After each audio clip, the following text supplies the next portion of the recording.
আসসালামু আলাইকুম। আমি মাহফুজা আফরোজ শখ থেকে সবাইকে আমন্ত্রণ জানাচ্ছি। আজ আপনাদেরকে করে দেখাবো ঝটপট নাস্তার item chicken nugget. Hot favourite chicken nugget এজন্যই যে এগুলো সাধারণত ফ্রোজেন করে রাখা যায়, যা আপনার বাচ্চার টিফিন অথবা সন্ধ্যার নাস্তায় বেশ জমে যাবে। চলুন রেসিপিটি শুরু করা যাক। আজকের রেসিপির জন্য হাড় ছাড়া মুরগির মাংস নিয়েছি 500 গ্রাম, আর মাংসগুলোকে কিউব করে কেটে নিয়েছি।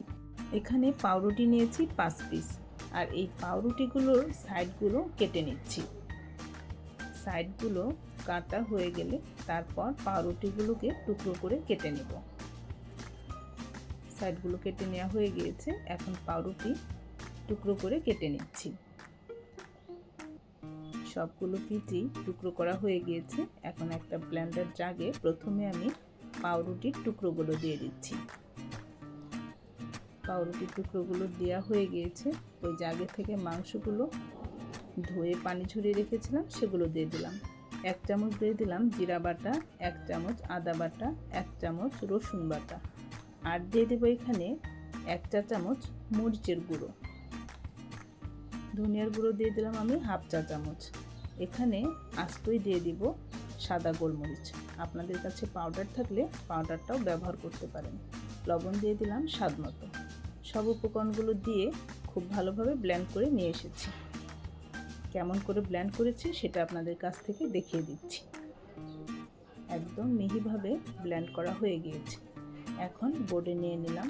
বোর্ডে ঢেলে নেওয়া হয়ে গিয়েছে। এখন আমি এখানে খুবই সামান্য সয়াবিন তেল দিয়ে দিচ্ছি, তাহলে মসৃণ হবে আর হাতে লেগে আসবে না।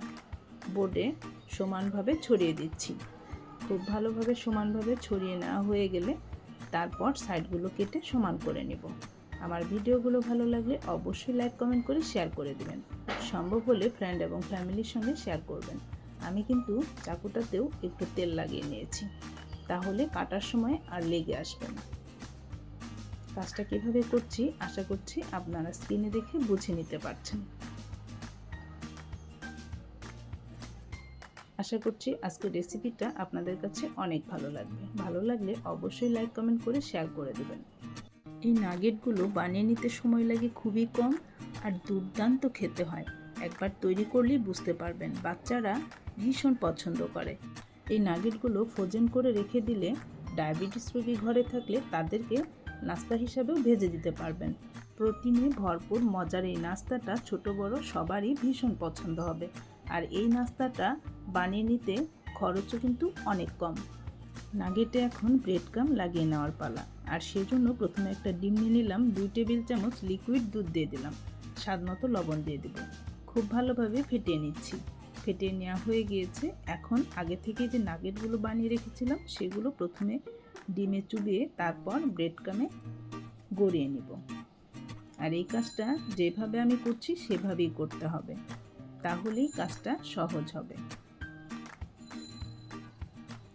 সবগুলোকে এইভাবে ডিমে চুবে তারপর ব্রেড ক্রাম্ব লাগিয়ে নেব। ব্রেড ক্রাম্ব লাগিয়ে অবশ্যই ফ্রিজে রাখতে হবে, না হলে ব্রেড ক্রাম্বগুলো খুব ভালোভাবে সেট হবে না। তেলে ভাজতে গেলে ব্রেড ক্রাম্বগুলো ছুটে পড়ে যাবে, সেজন্য লাগিয়েই সরাসরি ভাজা যাবে না। ফ্রিজে রেখে তারপর সেট হওয়ার পর ভাজতে হবে। সবগুলোই আমার এভাবে রেডি করা হয়ে গিয়েছে। এখন ফ্রিজে রেখে দেব 30 মিনিটের জন্য ভালোভাবে সেট হওয়ার জন্য। যেগুলো আমি ফ্রোজিং করব সেগুলো বক্সে ভরে এইভাবে রেখে দেব, আর যেগুলো ভাজবো সেগুলো 30 মিনিট পর আপনাদের ভেজে দেখাবো। আশা করছি আজকের রেসিপিটি আপনাদের কাছে অনেক ভালো লেগেছে। ভালো লাগলে অবশ্যই বাসায় তৈরি করবেন। চলুন আপনাদেরকে নাগেটগুলো ভেজে দেখাই। প্রথমে চুলায় প্যান বসিয়ে দিয়েছি, পর্যাপ্ত পরিমাণে তেল দিয়েছি। এখন একে একে নাগেটগুলো দিয়ে দিচ্ছি। নাগেটগুলো দেওয়া হয়ে গিয়েছে। এখন উল্টে পাল্টে 5 মিনিটের মতো ভেজে নিলেই চলবে। খুব বেশি সময় কিন্তু নাগেটগুলো ভাজার কোনো প্রয়োজন নেই। এক ব্যাচ হয়ে গিয়েছে, আরেক ব্যাচ ভেজে নিচ্ছি। এইভাবে সবগুলো নাগেটই আমি ভেজে নিয়েছি। এখন শুধু পরিবেশন করে খাওয়ার পালা। দেখেন কত সুন্দর হয়েছে দেখতে, খেতেও কিন্তু দুর্দান্ত মজা হয়েছে। আমি কতটা ঠিক বলেছি বাসায় তৈরি করলেই বুঝতে পারবেন। আশা করছি আজকের রেসিপিটি আপনাদের কাছে অনেক ভালো লেগেছে। ভালো লাগলে অবশ্যই লাইক কমেন্ট করে শেয়ার করে দিবেন। সম্ভব হলে ফ্রেন্ড এবং ফ্যামিলির সঙ্গে শেয়ার করবেন। আর আমার চ্যানেলটিকে সাবস্ক্রাইব করে আমার পাশে থাকবেন। যারা আমার চ্যানেলটিকে সাবস্ক্রাইব করেছেন তাদের সবাইকে অসংখ্য ধন্যবাদ। আজ এখানেই বিদায় নিচ্ছি। সবাই অনেক অনেক ভালো থাকবেন আর নিরাপদে থাকবেন। আমি এবং আমার পরিবারের জন্য দোয়া রাখবেন। আল্লাহ হাফেজ।